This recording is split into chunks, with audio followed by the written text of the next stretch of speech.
Mr. Mayor, we're live. Thank you, Madam Clerk.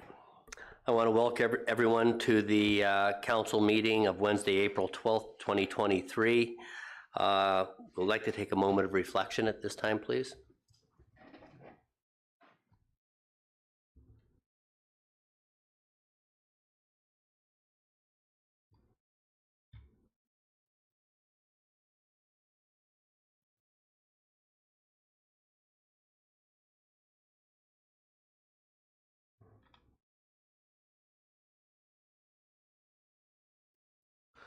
Thank you. The Township of Oro-Medonte acknowledges that we are situated on the traditional land of the Anishinaabe people and ancestral territory of Huron-Wendat. The Anishinaabe include the Odawa, the Ojibwe, the Potawatomi nations, collectively known as the Three Fires Confederacy. It continues today as It continues today as the home of diverse Indigenous people, including the historic Métis community in Penetanguishene. The Anishinaabe people continue to have an enduring relationship with this land, specifically the Chippewas of Rama First Nations, Chippewa Tri-Council, and the Williams Treaties First Nations. The Huron-Wendat Nations also continues to pay respect and protect their ancestors and heritage on this land. We honor the Indigenous history and culture that has thrived for millennia in this territory and the treaties that bind us together as partners in the spirit of the shared, sustainable, and prosperous future.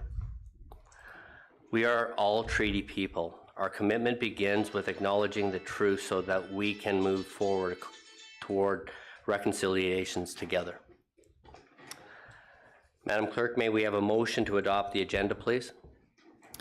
Moved by Lavoie, seconded by Hutchinson. Be it resolved that the agenda for the council meeting of Wednesday, April 12th, 2023 be received and adopted. All in favor? That's carried. Are there any pecuniary interest to disclose at this time? Seeing none. We have no closed session items this week. May we have the motion for item 5A for 4 sets of minutes. There are also 2 additional draft motions for council's consideration from the Heritage Committee draft minutes. Madam Clerk. Moved by Young, seconded by Clark. Be it resolved that the draft minutes of the council meeting held on Wednesday, March 22nd, minutes of special council meeting held on Wednesday, March 29, minutes of special council meeting held on Wednesday, April 5th, be received and adopted as printed and circulated, and that the draft minutes of the Heritage Committee meeting held on Monday, March 27, 2023 be received. Are there any amendments to the draft? Seeing none, all in favor? Carried. Moved by, I'm sorry. Go ahead. Madam Clerk, do we have the 2 motions emanating from the Heritage Committee? Thank you. Moved by Bard, seconded by Shell. Be it resolved that per motion number HC 230327-4 of the March 27, 2023 Heritage Committee meeting, the applicant's application to demolish the deck/porch and rebuild same at 4454 Line 5 North be approved, and that the applicants be advised of council's decision under the intermediate planner's signature. All in favor? That's carried. Recognitions of achievements, there's none this week. Public meetings, none. Deputations, I understand Madam Clerk, go ahead, sorry. Sorry, just the second motion, Mr. Mayor, from the Heritage Committee. Oh, my apologies. Thank you. Moved by Hutchinson, seconded by Lavoie. Be it resolved, 1, that per motion number HC 230327-6 of the March 27, 2023 Heritage Committee meeting, the 2022-2026 term of Heritage Committee members, including the mayor, chair, and co-chair, to assist in their initiatives and responsibilities, receive a complimentary copy of the following township books: Kith and Kin, Medonte, A Township Remembered, Hills of Oro, Oro African Church, Story of Oro for an estimated total retail value of $408. 2, that staff coordinate the matter accordingly. All in favor? That's carried. Thank you. Okay, so deputations. I understand Mr. Merrifield is to present in person. Please come to the podium. And and proceed when ready. Thank you, Mayor Greenlaw, Council, Madam Clerk. I've distributed late, and I apologize due to work travel, a written piece that I think is two pages that you can refer to later. But in concept, what I'm proposing for consideration by Council is the establishment of an Oro-Medonte Community Consultation Committee. Ultimately, I've more than a decade in Oro-Medonte as a resident. I live in the Sugar Bush area. But I've been afforded over the course of my last 40-year career to live in more than half of Canada's provinces, major cities, small communities, and isolated communities. Through my work in policing, community involvement and community connection was an integral part of getting people to work through issues. It became apparent to me as a resident and a voter that a lot of individuals, so outside of candidates campaign, that's what you do. But it became very apparent to me that a lot of residents became polarized on issues, not on candidates, but on issues. I heard the word special interest a lot. And, for all of the small communities I've lived in, there should never be a thing as special interest. There should be community interest. Because your problem today may be your neighbor's problem next year. So I'm really looking for an opportunity, because Oro-Medonte, very much like some of the small communities I lived in Saskatchewan, is a series of smaller hamlets, villages, and things that are amalgamated into a city. And at times, the township, Warminster might not be perfectly aware of something that is important in Rugby or in Craighurst. So I'm really looking to establish a committee supported by Council that is going to give an opportunity to citizens and residents to speak with each other and not at each other. I found the internet to be one of the most toxic and misused tools during the last campaign between citizens. And what it really propagated was a lot of misunderstanding about community issues. So that's the purpose in a nutshell, and I'll quickly go through the piece that I presented to you. But the Oro-Medonte Community Consultation Committee would be established as a standing committee of Oro-Medonte residents who meet at least quarterly in a collaborative forum to discuss and provide input to the township, and would receive informative presentations on issues and services within Oro-Medonte. The purpose of committee is to establish permanent, ongoing two-way communication with the elected Township Council of Oro-Medonte, the departments and services of Oro-Medonte, and the contracted service providers to the residents of Oro-Medonte. The establishment of a community-based issues forum is to identify the challenges early on facing the community and address them in a timely fashion, and collaboratively explore and express ideas and solutions to the elected council and township department directors of Oro-Medonte. The Community Consultation Committee is an informal, nonpartisan format for individual residents or representatives of organized groups to work together in directing the future interests of residents of the township. It will be a respectful and fact-based format designed in bringing the community and its interests closer together, and focused on resolution-based awareness, and those presentations being provided to you for consideration at council. As a proposed structure, I'm suggesting that the Community Consultation Committee is open to all residents of Oro-Medonte. Attendance not need be limited to voting age residents. I'd love to see youth. I'd love to see seniors. I'd love to see everyone, because issues affect everyone, whether you're voting age or not. And all members of the community would be welcome. There shall be no fees, no memberships, no dues required to attend or participate at the Community Consultation Committee, or to participate in what will be required as a guiding board of directors to functionally operate the committee. The committee shall be coordinated by a 5-member guiding board consisting of 2 co-chairs and 3 board directors. The Community Consultation Committee shall meet publicly in person at least 3 times per year. I wanted to leave open, after our lessons with the past pandemic, the option, if required, to do virtual, but the preference would be to get people together. That collegial and relationship building occurs best when people are face-to-face. The Community Consultation Committee meetings would require a quorum of at least 2 of its guiding board of directors to chair the meeting. So any one of the 3 directors and one of the co-chairs, 2 co-chairs, 3 directors, any way you want to cut it. Oro-Medonte Township Council shall send representation to the quarterly meetings of the consultation committee in order to report back to the Oro-Medonte Township Council. So we would love to have you, the CAO, township representation, whoever draws the card that quarter, but to come and really have that FaceTime with people and hear what's going on. It's great when you guys campaign and you're door to door because you're getting real-time contact and communication, but everybody's busy with their lives. They have to work, they have to pay bills, they have to take care of their properties, raise families, deal with issues, and you're not necessarily in a position to go door to door 365 days of the year. So that ability to maintain this ongoing relationship, I think, is a very viable alternative between elections to make sure that you have that capillary action to the community. And rather than someone having to come up with the nerve or the support to come and stand alone for this type of a presentation, they can come in their group of peers and learn, ask questions, have research, build together. And if there's an issue that needs to be presented, that'll be assembled by the committee and sent to council.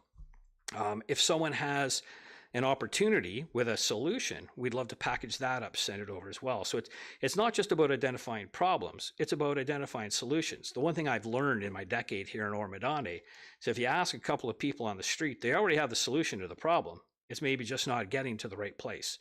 So I see this as a great opportunity to really have that grassroots year-round between election communication. So the meetings shall be held quarterly as determined by the co-chairs and the availability of guest speakers or special invited attendees. Notice of meetings shall be posted publicly a minimum of 30 days prior to the meeting occurring. Attendance at the Community Consultation Committee by the Mayor or Council members of Oro-Medonte is conducted in an ex officio capacity for the purpose of liaison with the community and the elected Township Council. So we're not asking you to have any role, nor would we want you to have a role there. Your purpose there would be ears and hearing what the community has to say when you attend. The Community Consultation Committee does not have any official authority or function in the affairs of the Township of Oro-Medonte and shall not be authorized to pass resolutions or motions that are in any manner binding upon the corporation of the Township of Oro-Medonte.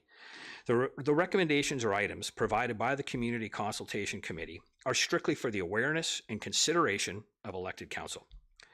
Meetings are expected to be 2 hours in duration with a formal agenda distributed 30 days in advance of the meeting. The agenda will be divided between community education and community consultation, and I'll express that a little deeper here. Meeting minutes shall be made publicly available no later than 30 days after a quarterly meeting or when I've been able to stay up late and type them. The Community Consultation Committee agenda guidelines, and this is the piece I really hope that you guys seize on, because this is where the opportunity really becomes for that two-way roadway. Many problems that I've encountered in community policing and community involvement and in volunteer work are often out of a sheer misunderstanding of rules, a misunderstanding of purpose. Education is the solution to many, many problems and issues. Simple awareness, understanding the bylaw, understanding the provincial regulations, understanding a restriction, understanding a workaround. And so an educated electorate is the very best friend of a successful township. If you don't know, you don't understand. And if you don't understand, you can't contribute or support in the right way.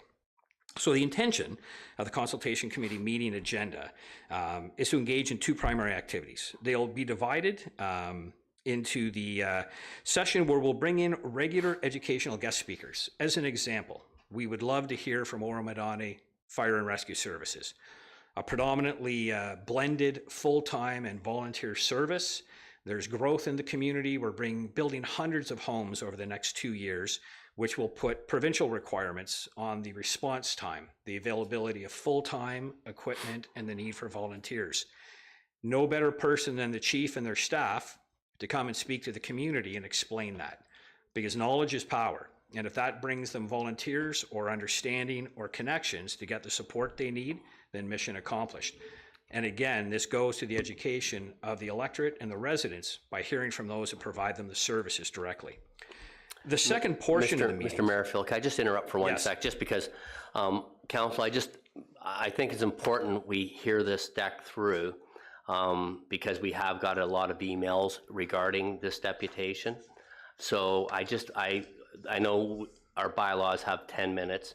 I just need a vote to know if everyone's comfortable that we extend that period so that it can be articulated in its entirety. So I'll call a vote to continue. Thank you. Great. Okay, Thanks. please. Thanks, gang. Almost done. By the way, so. No. I just thought it's just protocol. So part two of post the first agenda piece of the community education, and whether that's having parks come in and explain the services and the facilities available, it's just a great opportunity for the township to connect. The second part of the agenda is to identify and explore the community issues. And this is where residents can attend, raise questions, provide recommendations, and these things are then documented in a format that can be presented and brought forward to council. These can include individual or community items of concern, bylaw questions or recommendations, community safety concerns or recommendations, questions on services, policies, or programs under the management and control of the Township of Oro-Medonte that impact residents. Agenda items must be submitted by email. I would suggest probably 30 days in advance so that they can be placed on the agenda 30 days in advance. And they will be included in the public disclosure posting for the meeting.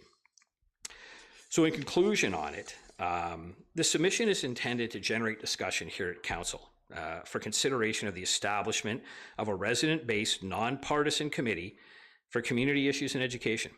Very much like an idea factory, it permits residents access to a standing forum to raise community matters, receive education on their community and the township services, to build bridges between our communities and understand, that much better understanding between fellow residents.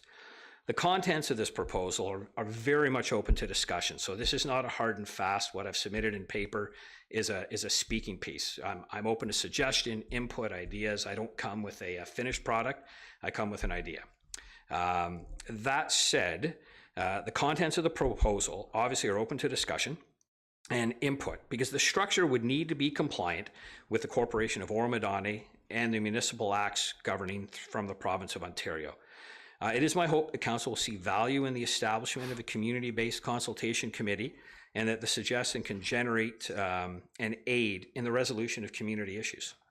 So that is, in closing, all that I have. If you have any questions, I'm more than open to those. Thank you, Mr. Merrifield.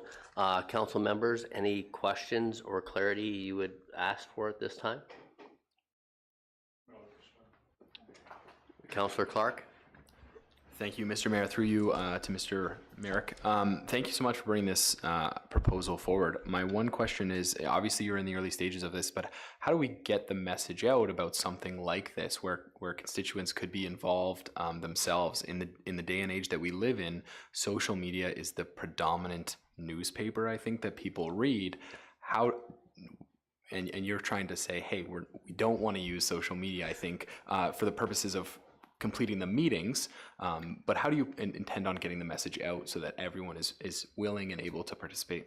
If this were to be endorsed, I guess, as a committee of council, as a sort of speak in structure, I would hope that it would be able to be put out in the community news on the Oro-Medonte Township website. There are a large number of community sites. So, and let me correct myself. I'm not completely anti-social media. I'm very much anti my kids' video games, but I'm not anti-social media. It has a time and a place. But what I find problematic with it is it provides a certain degree of anonymity where residents begin undermining each other, saying things they wouldn't say to someone face to face. There's a discord and lack of courtesy. There are some great groups and they have great reach, and we would certainly reach out and post there. This would be a growth project. I would suspect that we would need to have 4 or 5 or 6 meetings really to see what the uptake from the community and the participation looks like before we would have any reasonable metrics on whether or not it's a success. But because it's a low cost, no cost venture, I think really all we're investing is time and a bunch of community volunteers and support from council. Any other further questions? Councillor Bard? Thank you. Through you, Mr. Mayor, to Mr. Merrifield. I like the idea, and just very early stages, I just want to make sure this is as inclusive as possible. So considerations for what time of the day would you meet to try to make sure that everybody can attend and be aware of the different religious holidays in the Holy Calendar to make sure that we're not interfering with some. I'd like to see as many people involved in this as possible. Yeah, 100%. And Councillor Bard, thanks for the comment. So one of the things that I'm a big proponent of up front is in the establishment is I would like to, at my expense, set up a website where residents can go in and complete a survey, because that's exactly what I want to look at is inclusivity, diversity issues, times of day. I mean, I'm sure not going to expect the farmers to show up in harvest season. I'm not going to expect the shift workers that are on the road at 5 a.m. to get to their jobs somewhere, to show up at a daytime meeting. So we will certainly look for that balance. And that's the whole purpose of being able to submit your issue. And we'll have that continued contact. So there's never going to be a perfect, I think your background is education and teaching, as you know. I mean, there's never going to be that perfect fit for time, place to get everybody, but we will certainly move it around from weeknight evenings to weekends, and in observance, obviously, of calendars beyond the Christian calendar, to try and get that sort of inclusivity that we can hear from everybody in the community. Okay, thank you. Councillor Young? Yeah, thank you, Mayor. Mr. Merrifield, make reference to problems within the community. What specific problems are you referring to that you're aware of? With regards to things that I've identified, you mean? Yes, exactly. So I'm a member of a couple of the area groups. I'm a member of the Off-Road Recreational Trail Association. I ride dirt bikes. I'm respectful of the rules, of the regulations, the sounds. I read some of the diatribes between residents over things like quads, right, and off-road recreational vehicles. We need to hit a balance as a community, and we need to hit an understanding. And sometimes those that post the loudest are those that understand the least about the issue, or they may be predetermined to complain. But the solution's not going to happen on the webpage where they're just pointing fingers at each other. It's going to come where we look at a committee, well, what are other communities doing, and what are provincial regulations, and are we actually abiding by the rules that are established to have that balance? So this is where we need to get into the weeds and really have people talk with each other, not at each other. But back to what I had said before. So that's a simple example. The way in which the township undertakes bylaw enforcement. I think there's a lot of misunderstanding. From what I read on some of the web pages, folks misunderstand the application of bylaw enforcement, when it functions and operates. I would love to have the bylaw enforcement group from the township of Oro-Medonte present to the committee. When we capture that in our minutes, the greatest gift you're going to give someone that attends the committee is knowledge, because once you give somebody knowledge, you can't contain them from wanting to share it, because they know something that they want to make sure somebody else knows, and they get credit for it. And that's the draw in bringing people to a committee and educating them about what goes on in their community. So there's a couple of examples of what goes on. Some of the other bigger issues, they're going to be legal issues. They're going to be things that really aren't relevant at the committee. But we've got simple little things where as we develop and grow, people come with great ideas as where do we put a stop sign? Maybe planners didn't consider it. Would love to hear from the roads and planning department how they undertake what they do in the township. Let citizens understand that as they bring solutions, because we have a lot of people in the community that have great ideas and that have professional backgrounds. They just don't work for this township or apply those professional backgrounds in this township. Would love to hear their thoughts and make sure that it gets to council.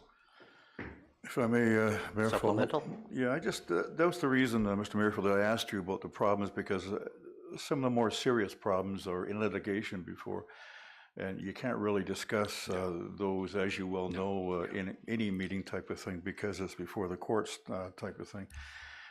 I have another question. As you well know, having lived here 10 years, Oro-Medonte is a huge area, and I can tell you just alone, my ward, Ward 6, is huge, from Vasey all the way down to Horseshoe Valley and east and west sort of thing. So why are you proposing that the meetings take place, these 3 or 4 meetings a year? Well, I'd like to have a minimum of 4, and I want to move them around. Like, I'm hopeful that we're going to be able to do Moonstone and rugby and cricket. Like, it's not going to be a fixed location, because what we have to do is be accessible. And we have to give consideration to the fact that we want all ages. That's going to include people that don't drive, might need to be dropped off. That's going to include seniors. So the way in which we approach it, if council is supportive of the concept, the next position would be to look at what township facilities by way of hall would be available throughout the township so that we can move the meetings around geographically. I don't like the idea of pinning something down, because it really provides easier access to a particular area of our township rather than the greater broad diversity of the township geographically. Any further questions, Councillor Young? Well, that pretty well completes my questions, the two of them there, but it's quite apparent, Mr. Merrifield, that you've done this sort of thing before, and the extent of your organization of this, and you spent obviously some time preparing this report, so I thank you for that, and certainly there's a lot in there to be considered by council, and certainly we will be doing that in the short time. Thank you. Councillor Hutchison.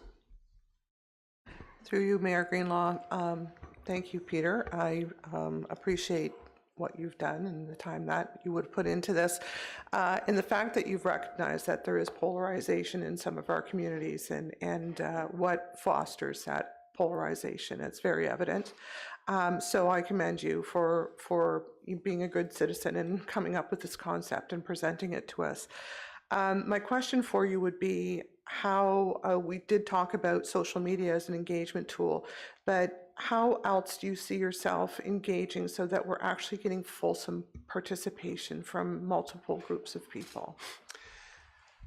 Outside of attendance at the meetings and functioning, again, this is part of what comes with the Idea Factory. If we can get some uptake and if we can get participation, I really see the first few meetings in having the community design and build what's going to serve them best. So I don't like bringing a rigid framework or structure and then trying to force something in and to make it fit. What we really need to do is get a bunch of people that are really interested in their community and give a little bit of their time because of concerns. Like, look, straight up, I've spent my last 30 years serving either the military or the police force and another 9 in the private sector. I can't tell you the number of times I've rolled out of Oro-Medonte for shift work policing and stopped to help pull somebody out of a ditch, or, you know, give CPR, which I've done here in the township. Good homes need good neighborhoods, and good neighborhoods require good neighbors. And I've enjoyed that here for a decade. What I'm really concerned about is the heat that I saw last fall. It concerns me. So I'd really like to throw a bucket of ice water on it, get people talking to each other. If it morphs into something bigger, great. But if I don't get people into a room to talk with each other and really decide what's going to work, what's the framework, where do we go, who's, you know, how do we do it? Me coming up and saying, hey, here's what it is, and if this shoe size doesn't fit you, don't show up, would be a failure. Me saying, here's a shoe store, come find something that fits you, that works. Thank you. Any other further questions from members of council? Seeing none, I agree, Mr. Merrifield, I really do appreciate you coming forward. You've put a lot of work into this. I think the big message is when we stop communicating as a community is when things go backwards and sideways, and you can't find a resolution or solution to move forward in a productive manner. So I believe what we'll do is ask for staff to come back with a report on this. There's a lot of work to be done. We'd have to have terms of reference and all that set out before the next steps could be taken forward on this. So, Madam Clerk, do we have a motion? Moved by Young, seconded by Bard. Be it resolved that the correspondence presented by Peter Merrifield re Oro-Medonte Community Advisory Committee proposal be received, and that staff report back as expeditiously as possible. All in favor? Opposed? That's carried. Thank you very much, Mr. Merrifield. We'll have staff come back with a report as expeditiously as possible and readdress this hopefully within the next month. That's great. Mr. Okay. Mayor, Council, Madam Clerk, thank you very much. Have a great Thank day. you. Madam Clerk, I don't see any other deputations on the agenda. Is that correct? That's correct. Okay. So identification from public of agenda items of interest. Madam Clerk, is there any member in the public present request an agenda item to be considered earlier if they are not staying for the entire meeting?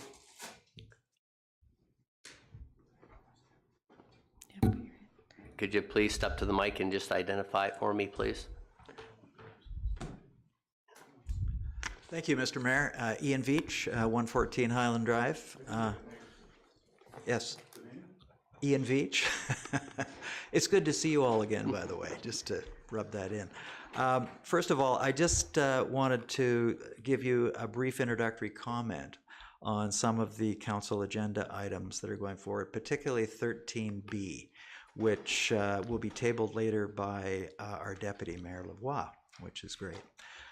This involves correspondence from the Minister of the Environment, Conservation and Parks regarding their environmental registry notice about possible changes to the Class CA process that could affect several of our environmental and other municipal services. This is an important matter, and I very much appreciate and support the Deputy's initiative in bringing this forward for Council, staff, and public's consideration. It appears that in page 3 of this material of the MOECP, Environmental Registry of Ontario, that Ontario is proposing to evaluate the need for EA requirements for municipal infrastructure projects under the municipal Class CA process. Their objective is to streamline these things and allow municipalities to proceed more quickly with infrastructure projects that support building homes, critical infrastructure, and growing the economy. This Class CA currently establishes a planning process for a variety of municipal projects, including collector or road, local roads, drinking water facilities that we're very basically involved with, wastewater treatment facilities similarly, and stormwater management systems, to name a few. These projects are categorized in schedules based on their complexity or potential for environmental effects. So it appears the province is proposing to move forward with a couple of these key initiatives to cut the timelines in half for comprehensive environmental assessments while maintaining environmental oversight and opportunities for consultation.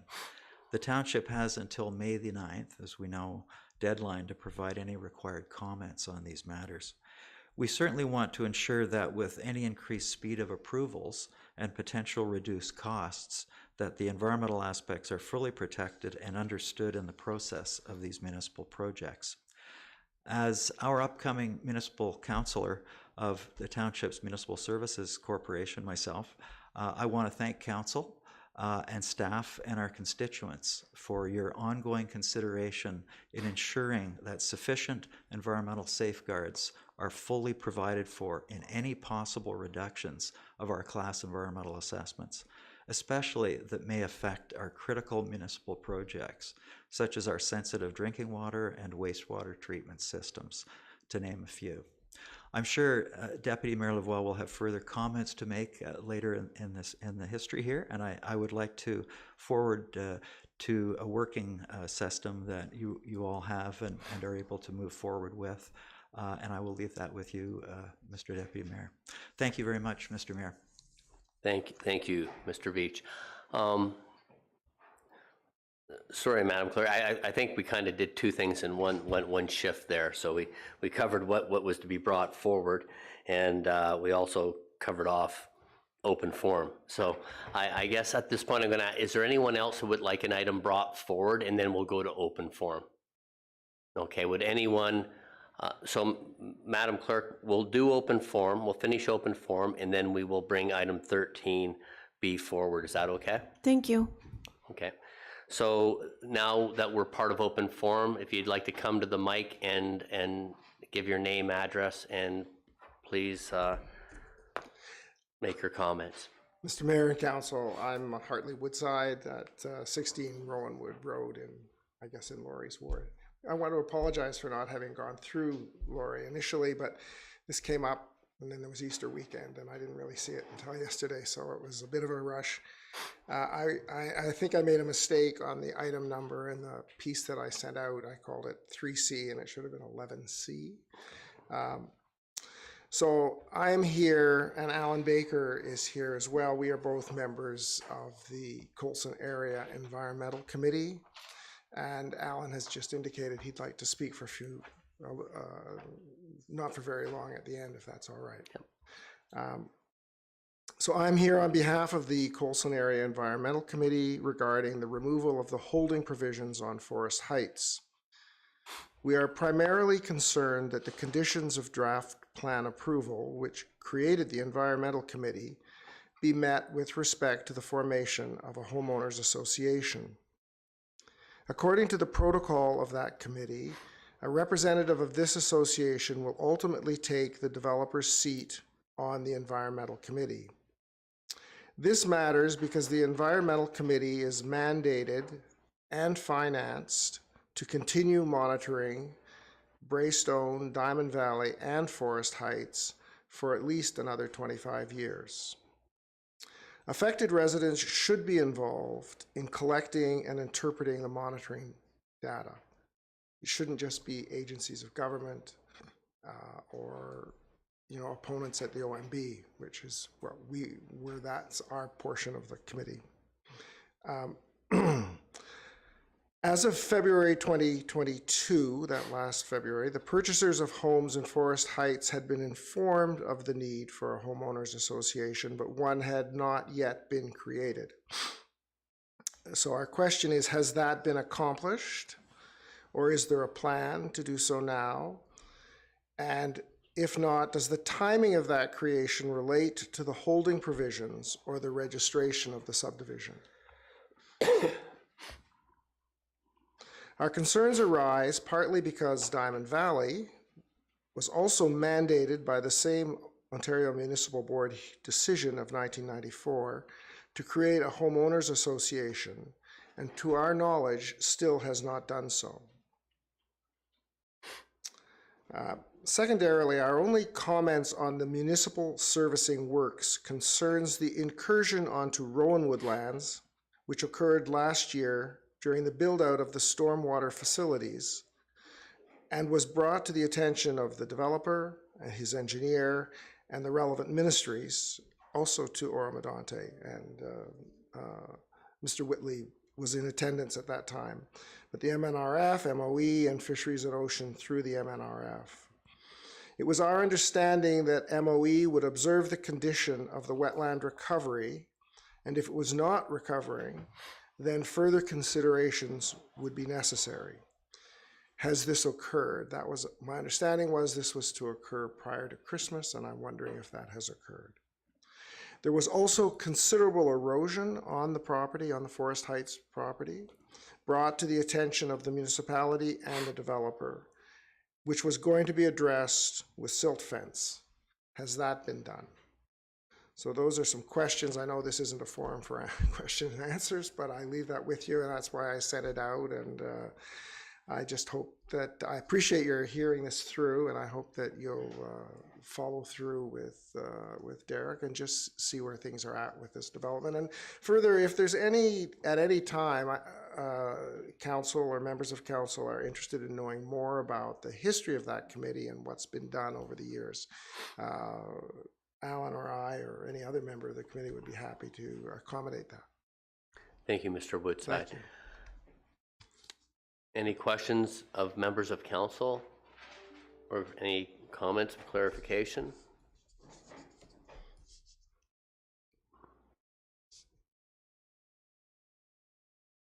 Councillor Young? Yeah, thank you. I see you're thinking.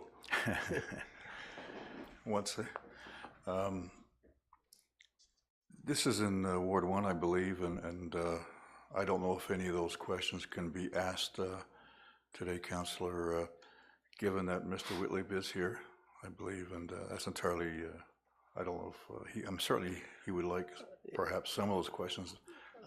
Excuse me, Councillor Young. Open forum is for it's not a two-way conversation. It's not a question period. So, you know, Councillor Hutchinson and Mr. Hartley could have, or Mr. Woodside could have a conversation after and a follow-up, if that's okay. This is just not the form at this time. Yeah, my apologies to Councillor. I thought you said, asked if there were any questions, that's all. Thank you. Well, it's questions from council for Mr. Woodside, if we wanted any clarification. Okay, I get that. No problem. Okay, thank you. Thank you, Mr. Woodside. And Mr. Baker, if you'd like to step to the mic, please. Sorry, Madam Clerk. Thank you, Mr. Mayor. If council would consider a draft motion to waive the procedural bylaw, as staff just received the two registrations, so a draft motion to waive the procedural bylaw to allow a member of the public to provide open forum comments without registering would be in order. If there is a mover and seconder, please. Councillor Hutchison and Councillor Clark is the seconder.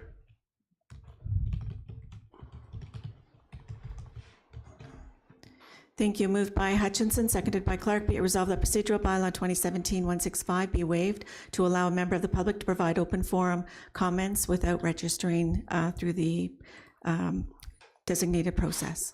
All in favor? That's carried. Madam Clerk, thank you very much. Thank you. Mr. Baker, you can proceed whenever, please. Thank you, Mr. Mayor and Council, for affording this accommodation. I'll be brief. I did want to speak about history. Excuse me, sorry, I apologize for interrupting, but just for the record, because it's also recorded, your address, please. Alan Baker, 638 Horseshoe Valley Road East. Jarrett? Yes, thank you. I'll mention history, but not the history of the world, as one of my predecessors did. I did want to impress upon this council in particular, since, as Hartley indicated, this goes back to 1994. So we're soon approaching 30 years since these draft plans were approved. And Hartley and myself have been members of the committee since then. So must be getting pretty close to your life, half your life. At any rate, the history and the part I wanted to stress is the meaning, the purpose, and the importance of having a sunset clause of 3 years on a draft plan. And the need to limit truly justified extensions to 2 years maximum. The development that Hartley's referring to, Forest Heights, was approved in 1994. It is just approaching development, almost 30 years. Lots of things have changed: environmental laws, environmental concerns, but essentially extensions have been granted continuously, and sometimes on very skimpy grounds, in my opinion. It's one authority that council has to exercise, both through planning and through council decisions itself, and it affords council to do that, but to the best of my memory, that's never been done, the withdrawal of a draft plan approval. But certainly if you find that something is in the wrong place at the wrong time, and it's not proceeding as originally approved, I think it's an authoritative decision you can make. I close by my third point being that tax revenue is undoubtedly important, but it doesn't compensate for environmental disasters like Forest Heights. It's probably one of the worst environmental things I've seen in this township. Perhaps possibly aside from Eagle's Rest, but that's another issue. Thank you for your consideration. Thank you, Mr. Baker. Okay. Council, that's all. Is there any questions or comments you have for Mr. Baker for clarity? Seeing none? Oh, sorry, my apologies. Councillor Young. I can ask a question of Mr. Baker? Yes. Yeah, Mr. Baker, Al, You mentioned that it's been a real disaster there, sort of thing, and I don't think we're all familiar with just how bad it has been or as a result of. Could you encapsulate that, or even in a small report? I'd like to know. I know there's been mention of it along the way, sort of thing, but I would like to know just what they have done, what they haven't done to protect the environment there. Okay, very briefly, the site is to accommodate 80 homes. It's been clear cut in its entirety. That portion of the moraine is sand.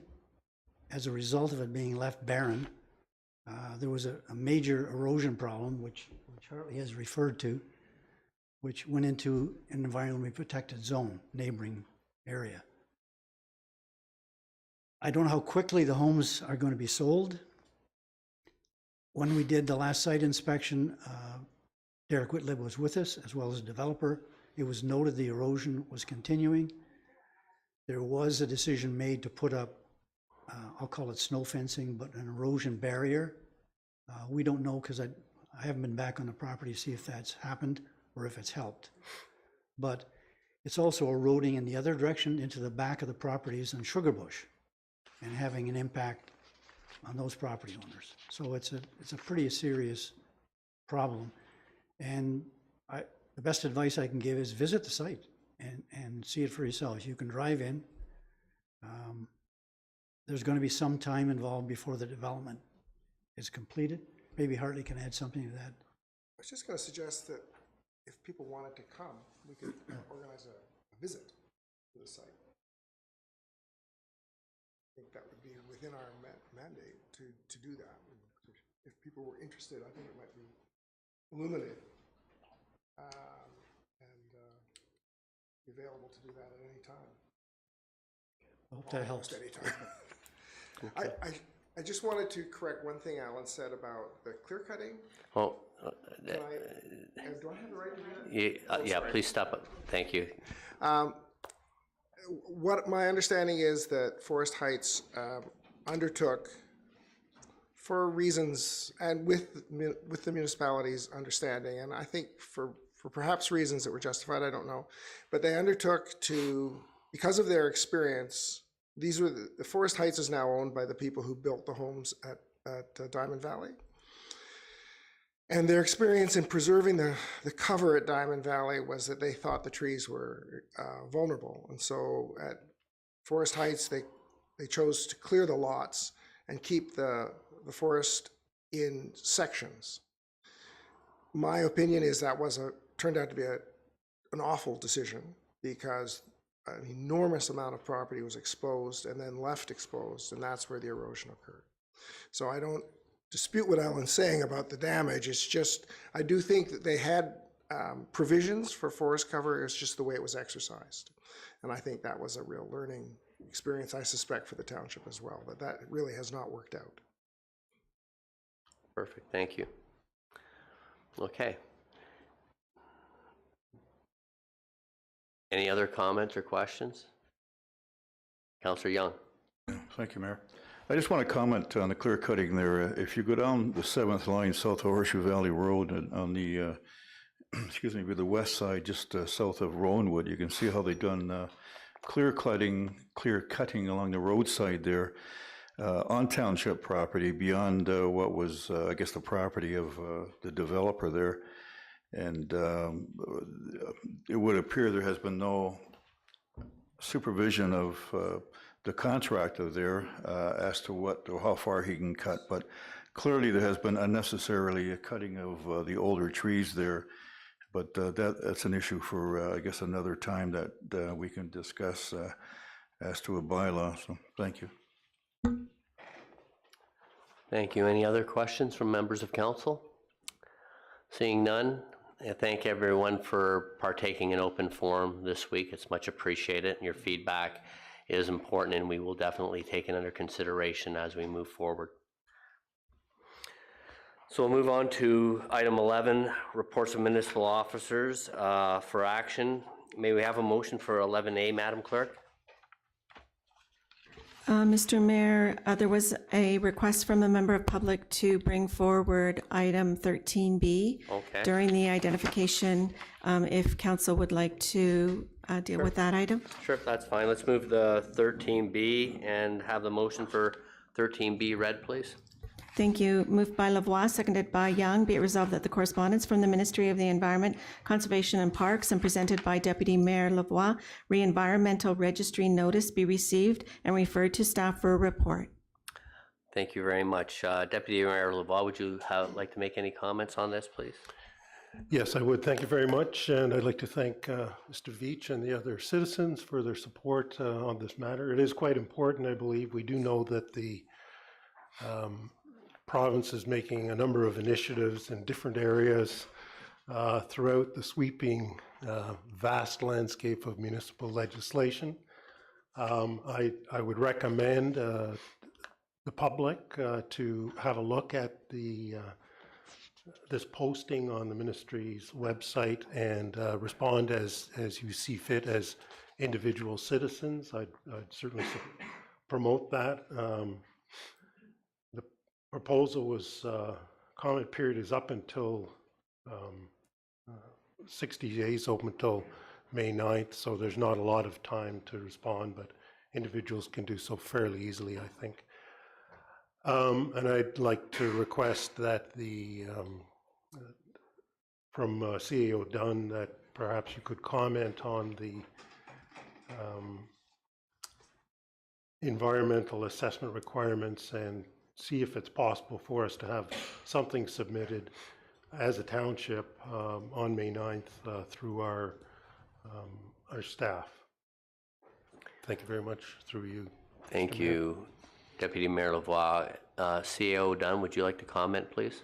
Thank you very much, Mr. Mayor. Through you to the deputy. Deputy, I've had initial conversation with Mr. Whitlib from Development Services, with Ms. Jacoby from Environmental Services, and Mr. Saunders, our Manager of Development Engineering. It's intended, Deputy, to have a staff report before council, allow for comment and digestion by members of council, and hit that May 9th target. To be able to do that, it may be before you at Development Services on May the 3rd. So a number of my colleagues are places that are warmer than here, Deputy. It's a good break for them. We anticipate being able to have something before you. It will not be able to be done for the 26th, so we anticipate being before you on the 3rd, which allows direction from council. We'll have some correspondence prepared and be able to meet that May 9th timetable. Thank you, Mr. Mayor, Deputy.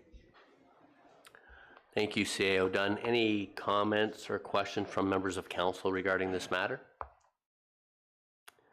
Seeing none, all in favor? Or you read it at the beginning, right, Madam Clerk? Yep. Yes, I did. Thank you. Okay. I'm going to call that one more time. I was talking. So, all in favor? That's carried. Now, Madam Clerk, do we want to go back and deal with the second? Just let me take a quick. Was there a request for us to deal with 11C, or I didn't hear that? Was that a request of the people who spoke during open forum? No, I believe he just wanted to provide comments. I didn't hear that he wanted it brought forward. Okay. I'm going to ask the gentlemen that spoke to 11C, did you want that matter dealt with now? Sure, that'd be fine. Okay. Members of council, you're fine with us to... Okay, so we'll go to 11C first. Madam Clerk, may we have the motion for 11C read? Moved by Young, seconded by Bard. Be it resolved, one, that DS 2023-028, Derek Whitlib, Acting Director, Development Services, request for removal of holding provision by Oro-Medonte Estates, Inc. for Forest Heights Estates, Plan 51M1246, Application 2022 ZBA 02, part of lots 1 and 2, concession 7, Oro, Township of Oro-Medonte, be received and adopted. 2, that bylaw number 2023-027 to remove the holding provision applying to the lands in the Forest Heights Estate subdivision, registered plan 51M1246, be brought forward for council's consideration. 3, that the applicant be advised of council's decision under the acting director of development services signature. Members of council, the floor is now open for discussion. Are there any questions or comments regarding this matter? Councillor Hutchison? Thank you, Mayor Greenlaw. I would like to respect Mr. Woodside's questions that he had the opportunity just today to send in to the township, given the experience that he has in representing the community in that area and understanding the situation. And I believe we need to have those questions answered before we can consider moving forward. Okay, so two ways is, one is Mr. Whitlib, of the questions asked, can they be readily answered now, or would you suggest the item is deferred to the next meeting so that you can provide correspondence back? You, Mr. Mayor, and through you to the rest of council, I think I can speak to the items at this point in time. Okay. Now,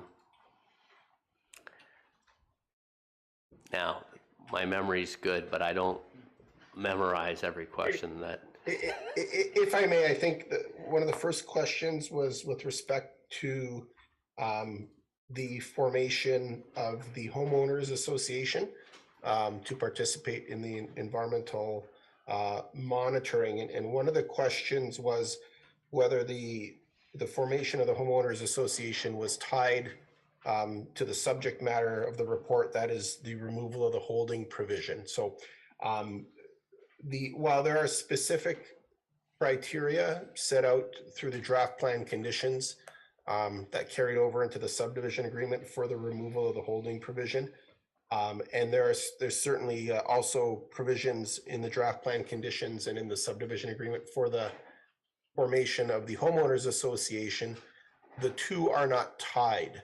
So the formation of the homeowners association is not a prerequisite for council to consider removing the holding provision at this time as recommended by staff.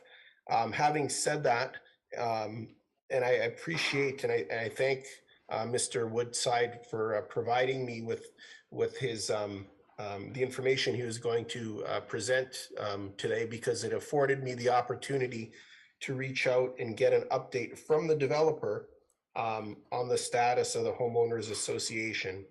So in this case, the developer has advised that his solicitor is preparing the legal documents, the bylaws constitution for the homeowners association, and that those will be completed shortly, and that they will be reaching out through their promotions to purchasers to encourage their participation in the homeowners association. And on a related note, each homeowner in the development is also provided as a requirement a homeowner's manual. It's a very specific document that was prepared. It's an environmental manual to outline environmental stewardship measures and best practices that residents in the subdivision are encouraged to undertake. So at this point in time, the developer is taking the necessary steps. Having said that, I recognize and appreciate what Mr. Woodside has said with respect to the experience in the adjacent subdivision, Diamond Valley, where notwithstanding having all the elements in place to create a homeowners association, actually getting people out and putting in bottoms in seats, so to speak, and making residents form that association has been a challenge. I understand from the developer's standpoint. So from staff's perspective, we would certainly encourage the developer to do what they can and go beyond to promote and encourage the formation of the homeowners association, which would certainly assist the Colson Environmental Committee in that tremendous lift that they do in being engaged in the environmental monitoring with the environmental consultant that is paid for through this process. The subdivision agreement also contains provisions where for each lot sold, $225 goes into a fund that's been collected also through the Diamond Valley subdivision and the Braystone subdivision, which assists in offsetting the costs and the bills paid by the developer for the environmental consultant, Beacon Environmental. So that process is underway, and certainly staff will provide the support that they can to assist the developer in the successful formation of a homeowners association in this development. And I think there was another question in there somewhere, and I too apologize. Mr. Mayor, I too can't remember what the other question might have been.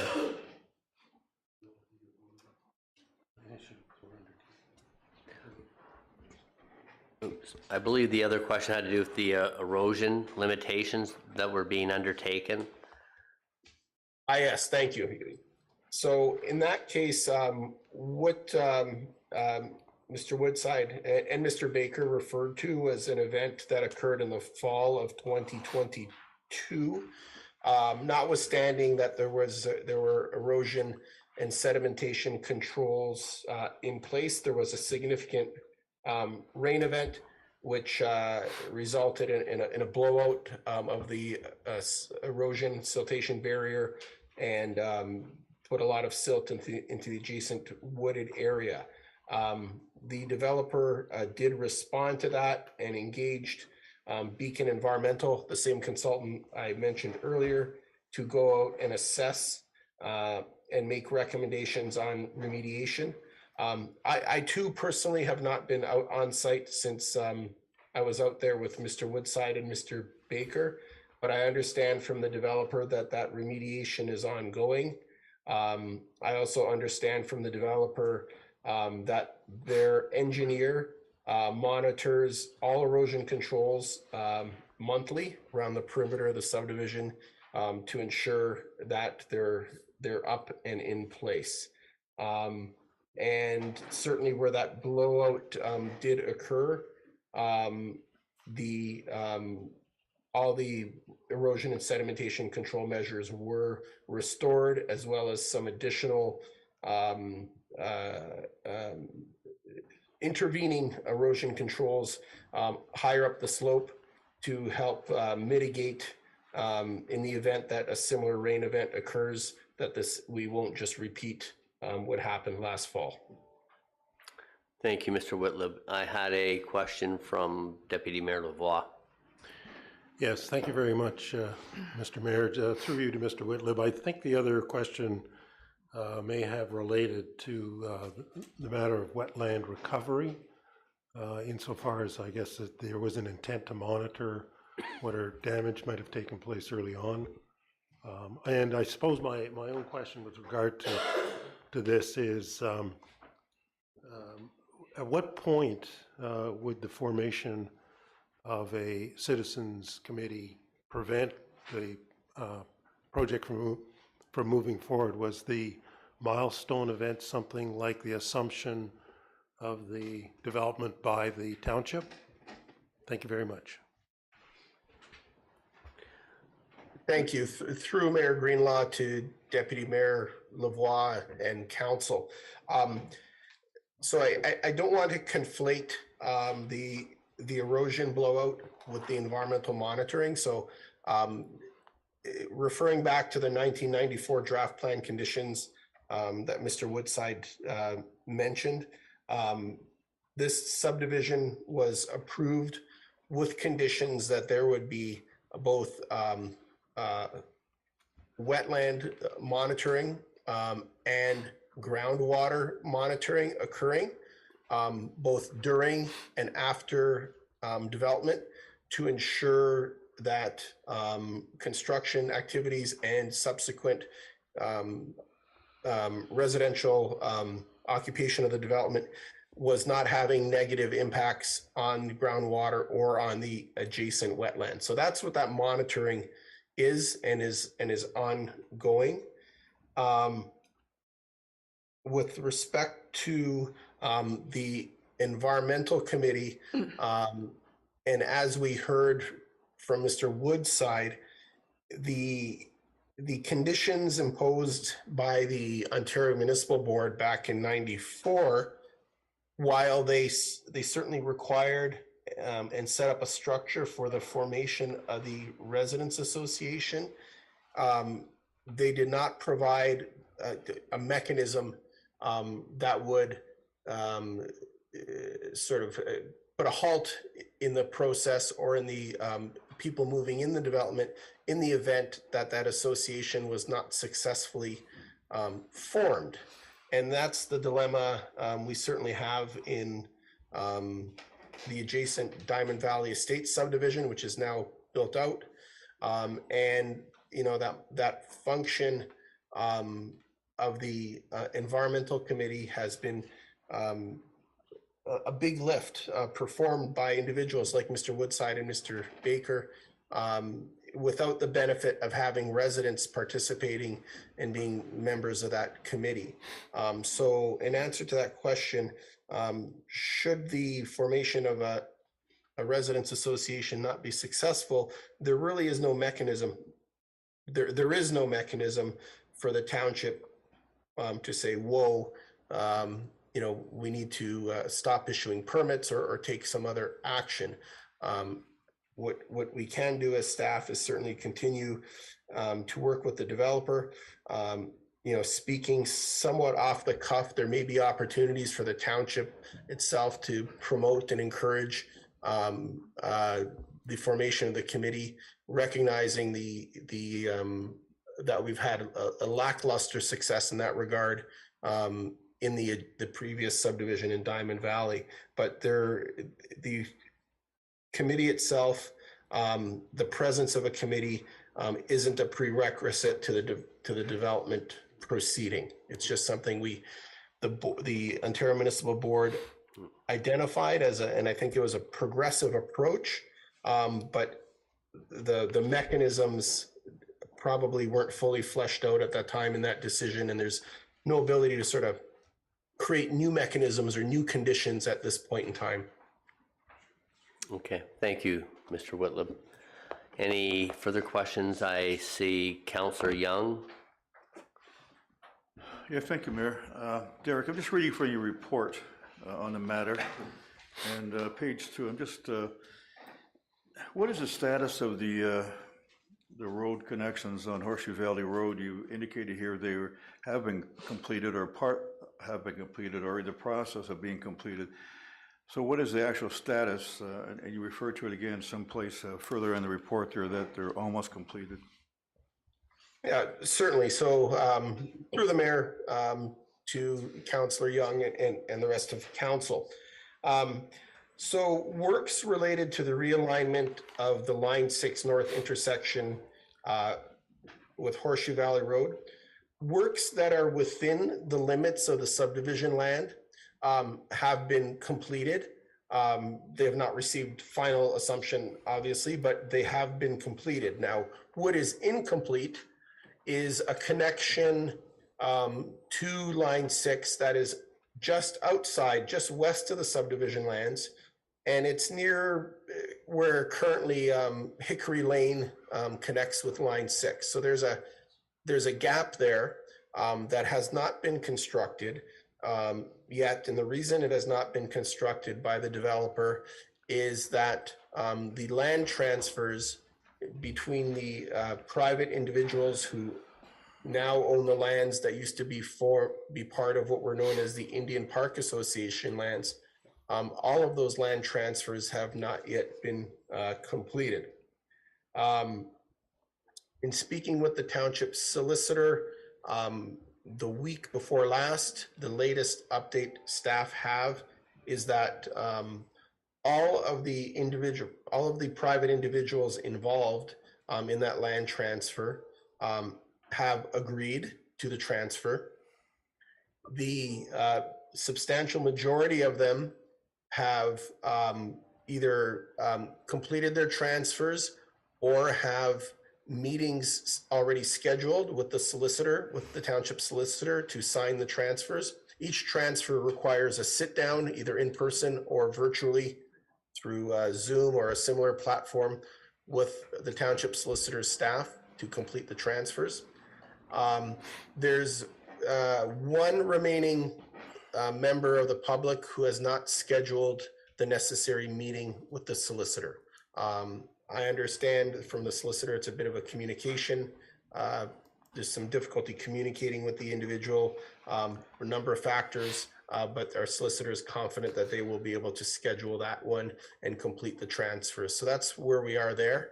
And that relates, if I may take that further, to some provisions that are referenced in the staff report. And that relates to the number of lots that would be eligible for building permits should the hold be lifted by council. It's a scenario that the Ontario Municipal Board in its decision contemplated and put in place a provision that until the Line 6 connection is completed to the satisfaction of the township, a maximum of 50% of the lots, so a maximum of 40 of the 80 lots would be eligible for building permits. The remaining 50% could only go ahead once that connection is completed. Supplemental? Yeah, thank you, Mayor. Again, Derek, just reading from your report here, it's apparent that a number of conditions have not been met by the developer. So why does this matter before us today? I mean, the bottom line is, what's the rush? Can this be deferred?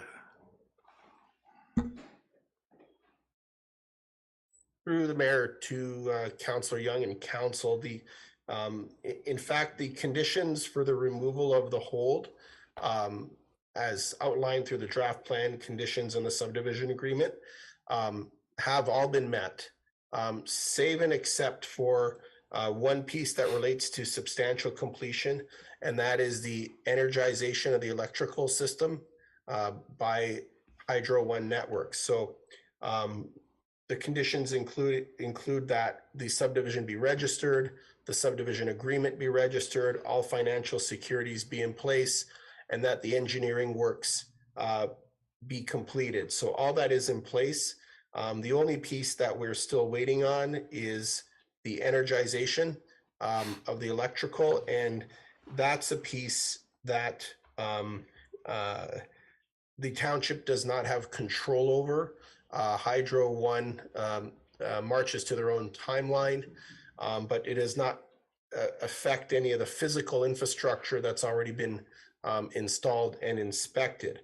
So under those circumstances, should council proceed and pass the bylaw that's included in the agenda, that would enable the developer at this time to, on the first 50%, up to the first 50% of the lots, obtain conditional permits, with full building permits being available only after energization by Hydro One Networks is done. Okay, thank you. Thank you. Councillor Hutchison, please. Thank you, Mayor Greenlaw, through you to Derek. Derek, when was it that you visited the site with Mr. Woodside and Mr. Baker? I believe that would have been in October of 2022. Okay.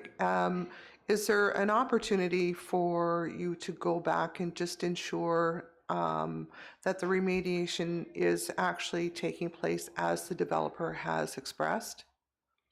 I personally would want some assurance that that is being done and monitored. Through Mayor to Councillor Hutchison and council, staff could certainly make those arrangements with the developer to attend the site. I could also connect with the township's manager of development engineering, who's probably been on site more recently than planning staff. So either through a site visit or through the engineering manager, I could certainly validate that.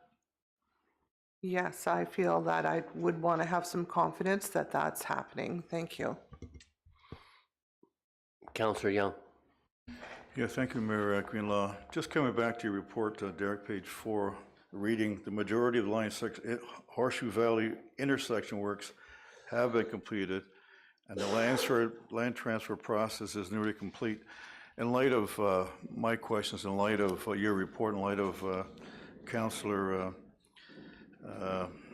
Hutchison's report, I'm going to suggest that this matter be deferred until we have more information, in particular until the developer completes what is required to be completed. Okay, so I take it what you're doing is you're flooring a motion to defer this matter? Yes, I'm not satisfied with the report. I don't feel confident in approving the report before council today. Is there a seconder for that motion? Councillor Schell, Madam Clerk, could you read the motion that's been put on the floor, please? If you could give me a second, I would just like to confirm with with Derek the wording for the deferral.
Mr. Mayor, would you afford staff a 5-minute bio break just to confer with Mr. Whitlib? Yes, absolutely. So we'll take a 5-minute bio break right now, and so the motion can be tweaked, and then we'll come back. Thank you.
excuse me. Be deferred.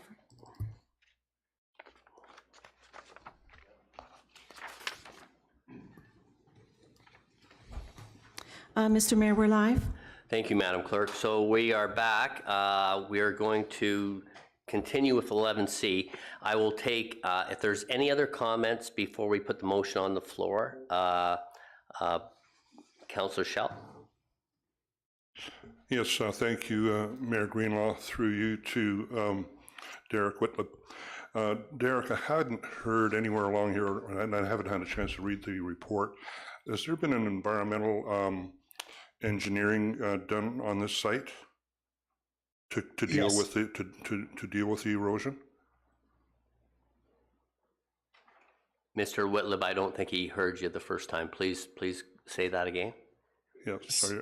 Sorry, and I apologize, Your Worship, to Councillor Schell. I think I interjected and said, yes, there have been environmental studies done, but then the question was in relation to the erosion. So the erosion, the silt incursion that occurred last fall was assessed by Beacon Environmental. Jamie Nairn is the environmental consultant, who also advised on remediation measures. So it's staff's understanding that those remediation measures were undertaken. And again, save and except for planning staff have not recently been on the site, we have no reason, staff have no reason to understand that anything is lacking at this point. So certainly the developer was responsive to that erosion blowout when it occurred, which was the result of a particularly severe rain event, and engaged the necessary environmental consultant at the time to deal with it. Oh, thank you, Mr. Whitlow. That's what I wanted to hear. As long as that information is available, it can help us with our decision making. Thank you. Thank you. No further questions, and I'm going to ask Madam Clerk to bring the motion on the floor, please. And that would be the deferral motion, Mr. Mayor. Please, please. The deferral motion that staff have prepared, moved by Young, seconded by Schell, be it resolved that DS 2023-028 Derek Whitlib, Acting Director, Development Services, request for removal of holding provision by Oro-Medonte Estates, Inc. for Forest Heights Estates, Plan 51 M1246, Application 2022, ZBA 02, part of lots 1 and 2, Concession 7, Oro, Township of Oro-Medonte, be deferred to April 26, 2023 council meeting for staff to attend the location for a site visit and to report back regarding sediment incursion. If that is sufficient for the mover and seconder, please. Councillor Young, Councillor Schell, are you fine with that? Yes. No. You're fine with that wording? Okay. Okay, so I'll call the vote. All in favor? 2, 3, 4. Against? That's carried. So we look forward to staff being able to bring that back to us at the very next meeting so we can address any concerns at that time and move it forward if possible. Thank you. Okay, so now we'll go back so we can get back on track, as Councillor Clark has echoed. We'll go back to 11A, reports of municipal officers for action. May we have the motion for 11A, Madam Clerk? Moved by Schell, seconded by Clark, be it resolved, 1, that CS 2023-08, Yvonne Aubuchon Clerk, Jeanette Teeter Deputy Clerks, Sheila Spring Records Management Clerk, Phase 2 Electronic Document Management System be received and adopted.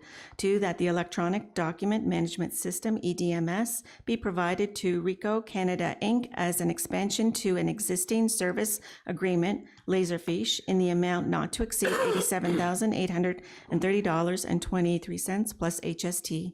3, that staff be authorized to execute the necessary contract.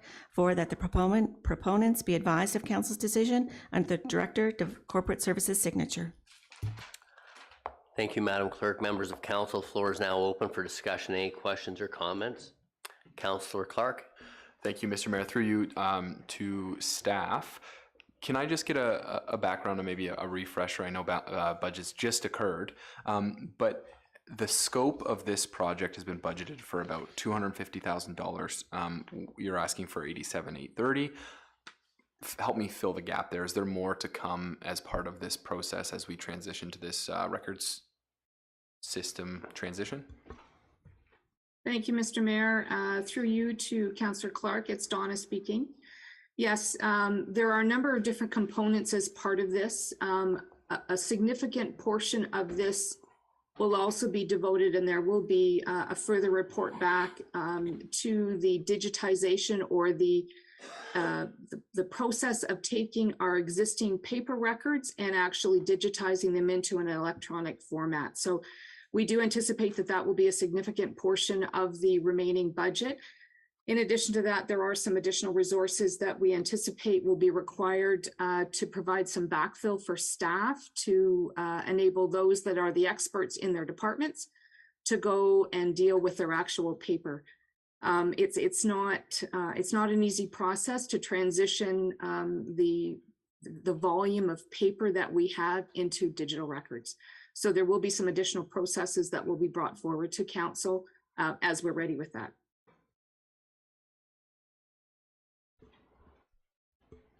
Thank you, Ms. Hewitt.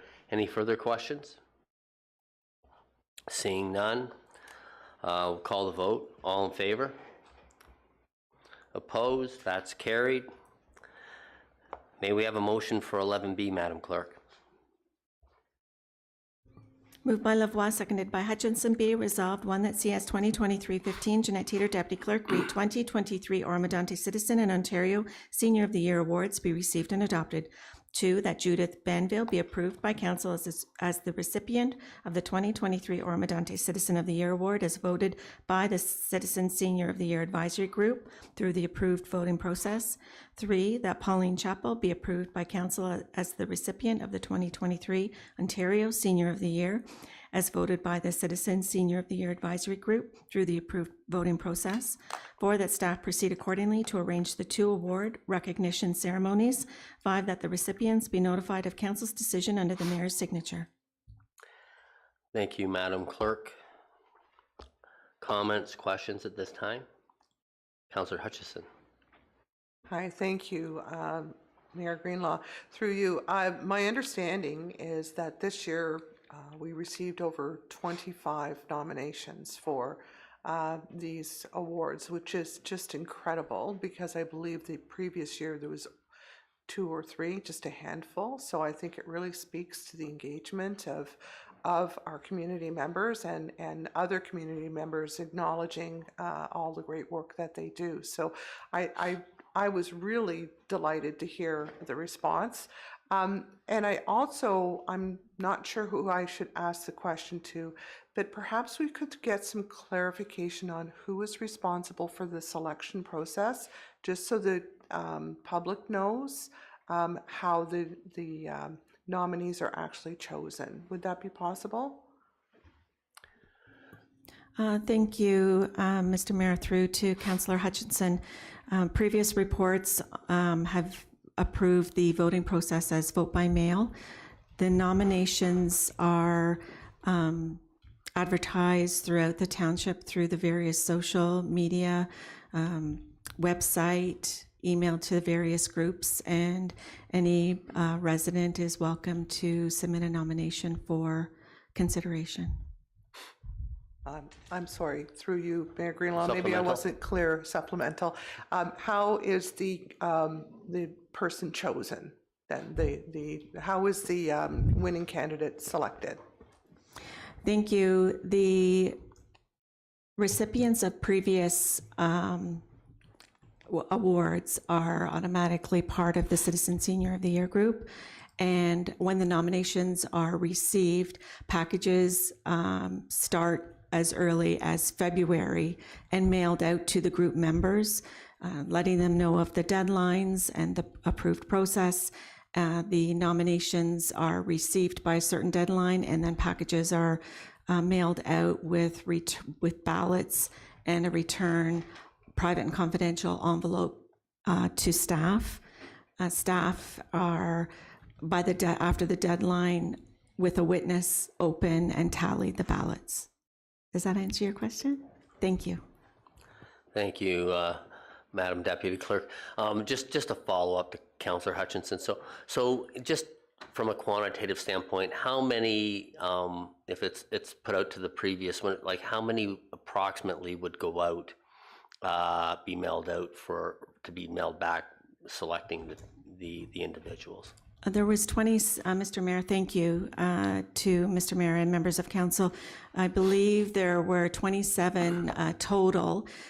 Previously, we had partners that were nominated, and we were advised by the province that they would only allow like one person to be. So we do have some that 2 ballots and 2 packages go to one household. So I believe there was 27 altogether for the 2, and we received 22 back. I know there was 1, possibly 2, that had indicated that they were out of the country during the voting period and would be unable to vote. So we were very pleased with the response that we got back through the process. That's great. There's a high return rate. If we got our election participation that high, we'd be on fire, right? So, no. Thank you very much. Any further questions to this? No, I want to congratulate the people that have been selected, Judith Banwell and Pauline Chappell. This is a very, very high bar to achieve, because there were some amazing candidates entered this year, as every year. So all in favor? Carried. So that we've done 11C, so we'll go to 12A, reports of municipal officers for information only. May we have a motion for item 12, Madam Clerk? Moved by Shell, seconded by Hutchinson. Be it resolved that the reports as listed under item 12, reports of municipal officers for information only, be received. All in favor? Opposed? It's carried. Now, 12B, Madam Clerk, is that is separately? Like there's two items there under 12, so.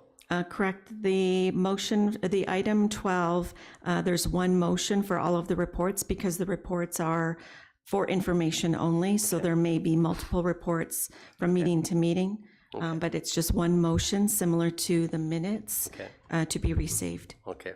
Thank you for clarifying that. Item 13A, are there any updates from members of council? This is reports of members of council. Are there any updates of members of council as township representatives with our partners or agencies? Oh God, we'll start with Councillor Hutchison. Thank you, Mayor Greenlaw. Yes, I'd like to, on behalf of Councillor Schell and myself, report on the first Heritage Committee meeting that was held. We have a very engaged group of community members in our committee, and I'm feeling very lucky to be on this committee. We reviewed the purpose of the committee. We actually had quite a long meeting, and we actually reviewed all of the current properties that are listed for Heritage, and we definitely have a lot of work to do over the next 2 years because of Bill 23. We have to designate have any designations completed in the next 2 years. And just to put that into some context, designations usually one happens during every council term, so that would be one every 4 years. So we've got a number of properties that have to meet the criteria and then be shortlisted as to who we want to focus on and get that work going as well. The other piece that we did talk about too was the sale of books that we have, historical books, and how we could perhaps increase the sale of those books. So some ideas are coming forward with that. And looking forward to our next meeting next month. Thank you. Thank you, Councillor Hutchinson. Councillor Bard. Okay, I was at the meeting for the Oro-Medonte Chamber of Culture or Commerce and Tourism, sorry, and we met April 3rd. And at that was our first meeting of the new board members. And Matt Young was elected as president. Linda Chan was elected as vice president. Tom Stotz was elected as secretary, and Cindy Moore was elected as treasurer.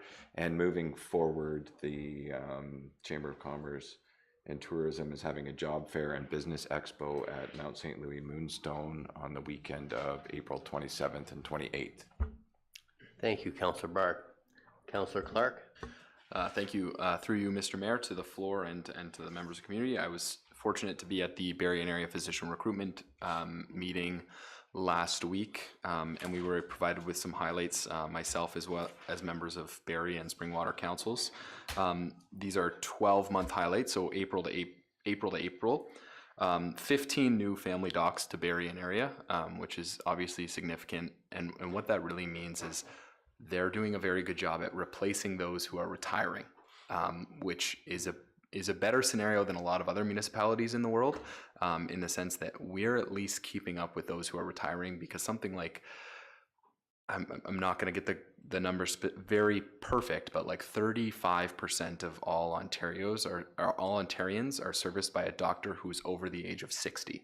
So there is a large wave of retirements coming, and a lot of communities aren't able to keep up with the retirements and have new physicians come in to replace them. So Berrien area has been very successful in that. They've also been able to recruit 33 specialist physicians to the network, which helps, because to have that great family care, you need a family doctor who can then refer you to a specialist and have that specialist see you in a timely fashion. We know members of council have had trouble with that in the past.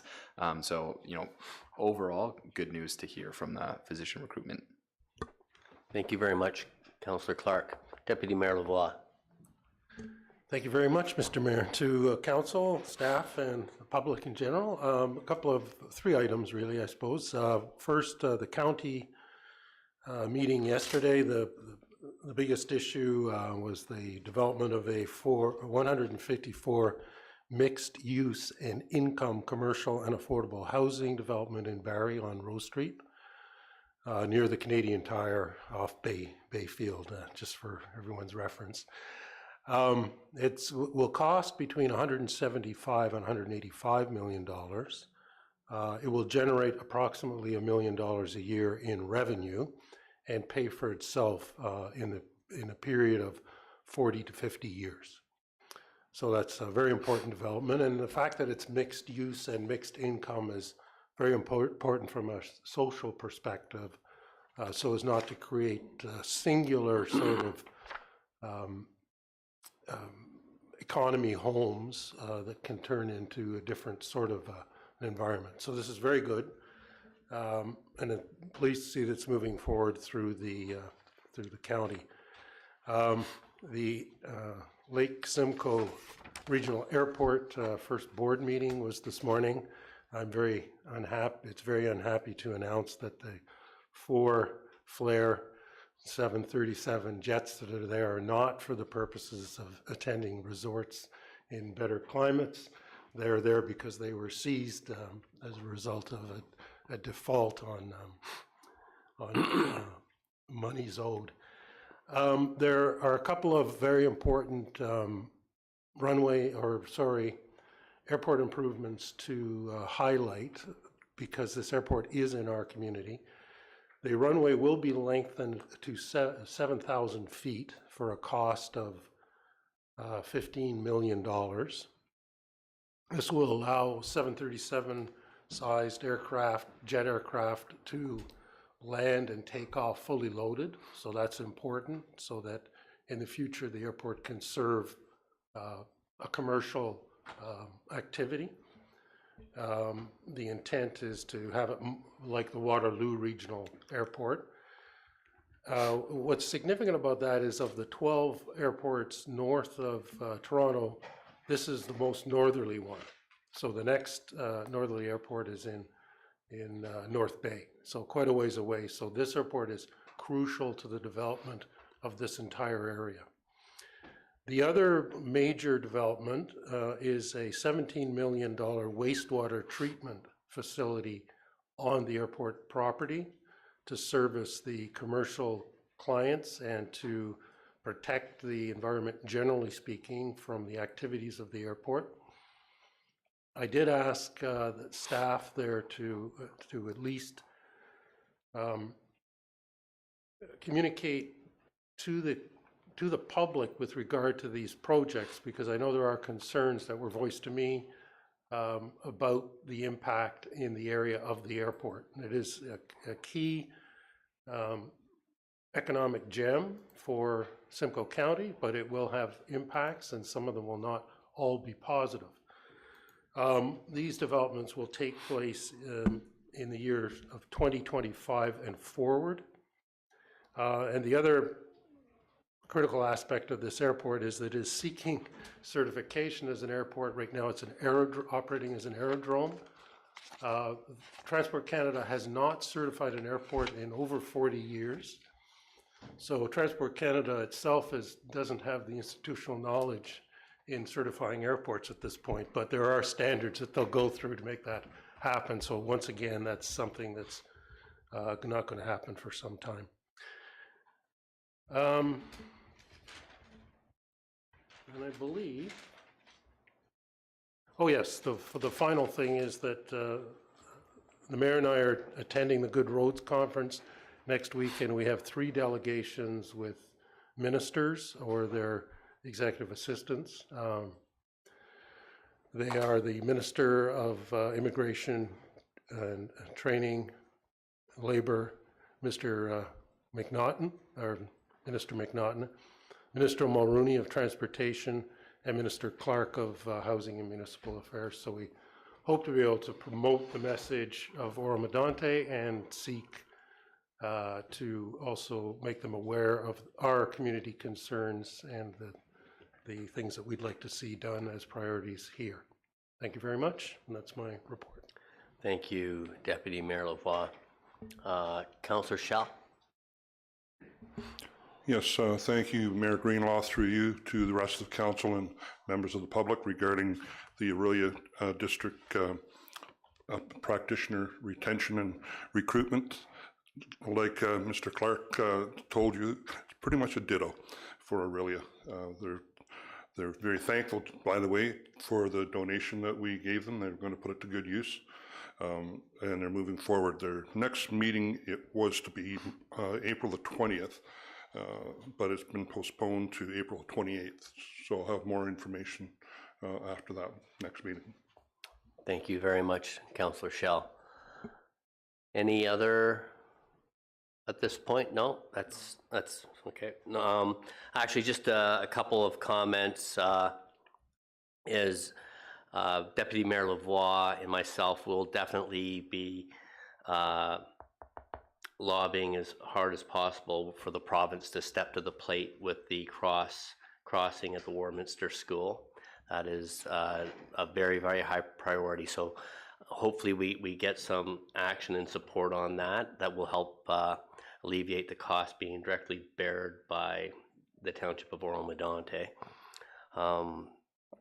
Also, our meeting with Minister Clark and as many as the MPPs, we are very fortunate to be in front of 3 next week, is to address the pressures we get from our adjacent urban centers who are looking for what is likely our most precious, one of our 2 most precious resources. One is water and the other is land. And you can't build unless you have land, and you can't grow crops unless you have land. So a great week to look forward to, and I hope we have very positive news to bring back at the next meeting.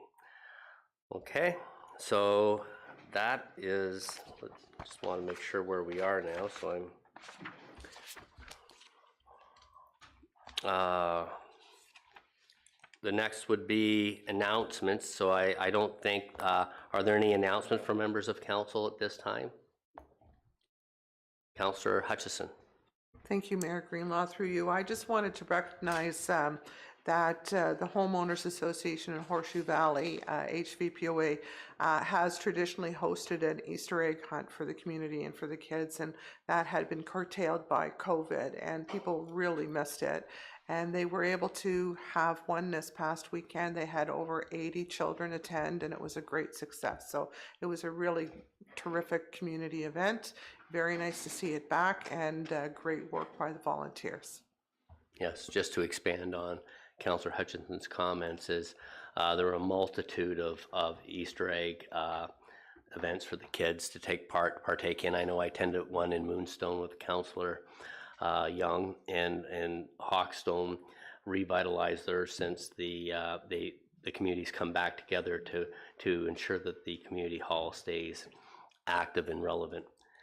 Any other? Oh, sorry, Councillor Schell. Yes, thank you, Mayor Greenlaw, to the rest of the council and public. Speaking about Hawkstone, they're planning the 100th anniversary, if I didn't mention that at the last meeting, July 1st.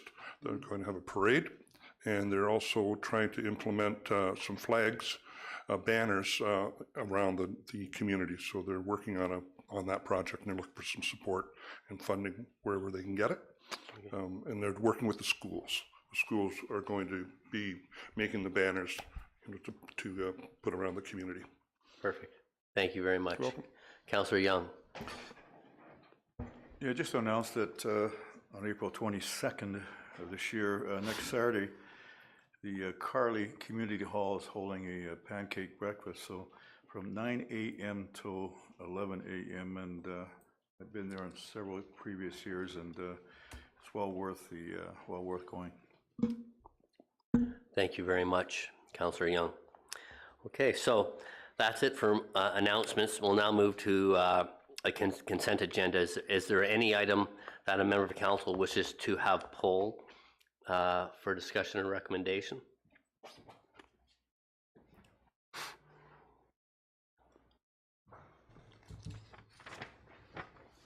Seeing none, may we have a consent agenda motion, please, Madam Clerk? Moved by Bard, seconded by Lavoie. Be it resolved that the staff recommendations with respect to the items listed under consent agenda correspondence be adopted as printed. All in favor? That is carried. Item 16, communication petitions. There are none. Notice of motions. There are none. Number 18 is bylaws. May we have a motion for our bylaws, please, Madam Clerk? Thank you, Mr. Mayor. And the bylaw for item 18B with respect to the earlier report that was deferred will be withdrawn and brought forward. So the only bylaw, there will just be the one bylaw for consideration by council under this item. Moved by Clark, seconded by Hutchinson. Be it resolved that bylaw 2023-024 be read a first, second, and third time, passed, be engrossed by the deputy clerk, signed and sealed by the mayor. Okay. Are there any comments or questions at this time? Councillor Schell. Reading that bylaw.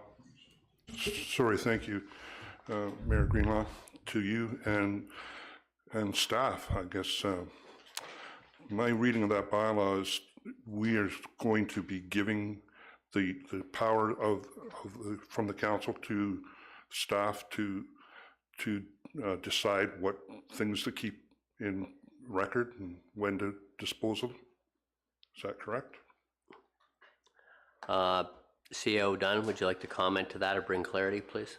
I'll take a first pass, Mr. Mayor, and then ask either Ms. Hewitt or the deputy to provide some additional clarity.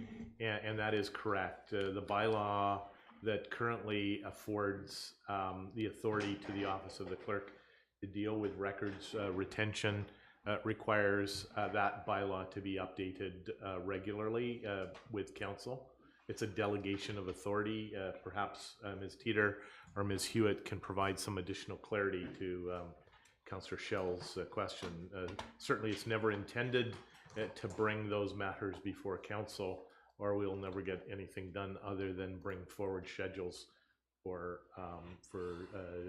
destruction of records. However, Deputy Mayor, Deputy Clerk, pardon me.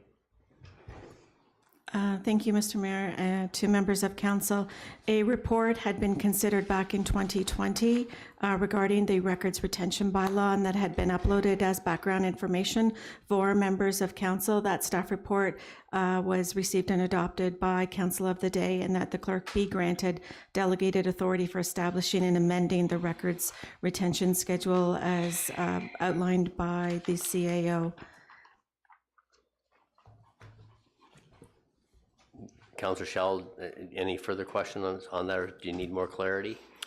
I'm just concerned that we're giving the authority to staff members to make a decision on what records to keep and what to throw away, and we as a council are responsible to the public for maintaining records as long as, at least during our time in at the chair.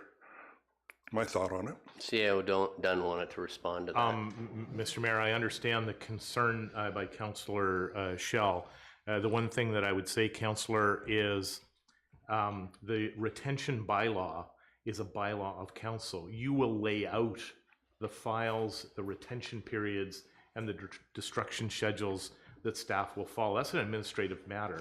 The policy direction by council is affirming the bylaw that would govern that process. Council doesn't undertake that process, staff do. Certainly, Ms. Hewitt, is there some assistance you can provide for additional clarity for the councillor? Yes, thank you, Mr. Dunn. Through the mayor to Councillor Schell. Records are obviously something that is very core to the municipality. We, on an annual basis, engage with an organization that is responsible for looking at all the legislative requirements that we have that we need to maintain. And each year they provide us with the details. It's organized through something called Tom RIMS, which is our organizational structure for our records. And based upon their review of legislation, they provide us with what we have to do to maintain our legislative compliance.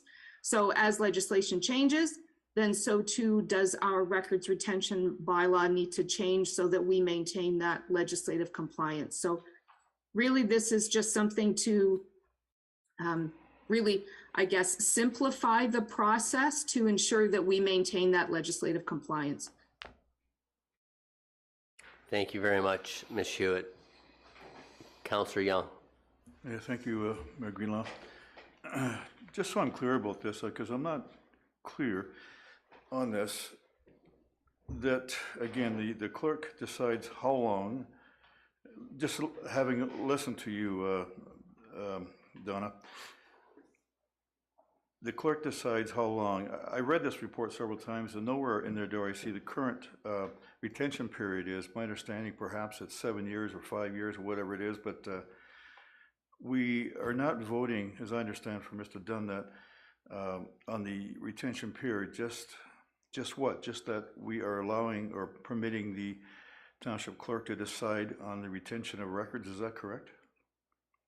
Through you, your worship, there are a variety of different retention periods depending upon the type of record that we're dealing with. So for example, some records like legal records would have a permanent life. Other records that are perhaps, I'll look at HR records as another example, they would be retained for a certain period of time post the conclusion of the employee's employment with the municipality. So everything has its own retention based upon various types of legislation. So as that legislation changes and we get these updated recommendations for those changes, this would enable us to update our retention bylaw in accordance with that legislative change, as opposed to bringing these repeatedly back to council. It's a way to simplify the process and really keep something that it is at a legislative operational level at that level. Supplemental? Yeah, thank you, Mayor. Again, Don, just want to understand this, we are empowering the clerk to just make those decisions on what has to be retained and for how long? Is that, I just need a yes or no, so that if you can provide that. That is I correct. believe, That is sorry, correct. go ahead, Don. Go ahead, No, Ms. that Shield. is correct. Okay, thank you, Don. Yeah. So I think what to bring clarity, everything has different time parameters in which they have to be retained by. So it's not giving them the authority to dispose of things within those time limits. It's more of a managing process.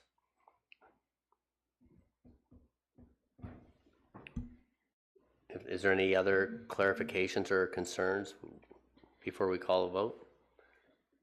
Councillor Clark? Thank you, Mr. Mayor. Through you to staff, and maybe this will help to quell some of the concerns that my colleagues have brought up. Is this, obviously there's highly restrictive legislative requirements in this. So is this a very common practice for other municipalities to have this authority delegated to staff? Through you, your worship, to Councillor Clark. That's a good question. In the report that was provided and was received back in 2020, part of that research was to look at what other municipalities are doing. And Ms. Aubuchon did comment that this is a fairly common practice, and that had been included in that report. Thank you very much, Donna, for that answer.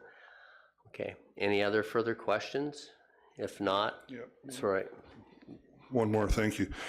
So you're saying it's common practice. When was the last time this council did this?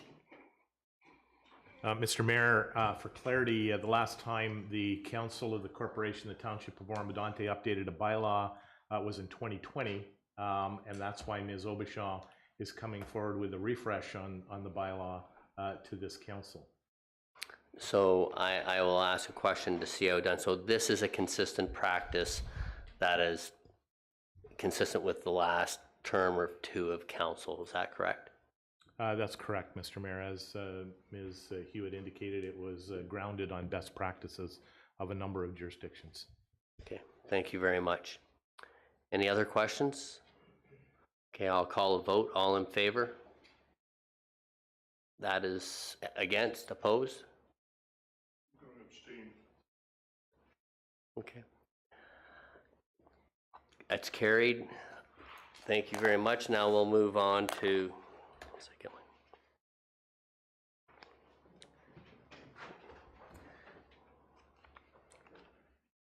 Communication petitions, there's none. Notice of motions, there's none. May we have a motion? That was the bylaws. Closed session, there's none. May we have the confirmation bylaw, Madam Clerk? Moved by Hutchinson, seconded by Young, be it resolved that bylaw number 2023-028, being a bylaw to confirm the proceedings of the council meeting held on Wednesday, April 12, 2023, be read a first, second, and third time, passed, be engrossed by the deputy clerk, signed and sealed by the mayor. All in favor? Opposed? That's carried. A motion to adjourn, please, Madam Clerk. Moved by Hutchinson, seconded by Young, be it resolved that we do now adjourn at 5:11 p.m. All in favor? Opposed? That is carried. Thank you, everyone, and have yourself a great evening. We'll see you in 2 weeks for the next council meeting.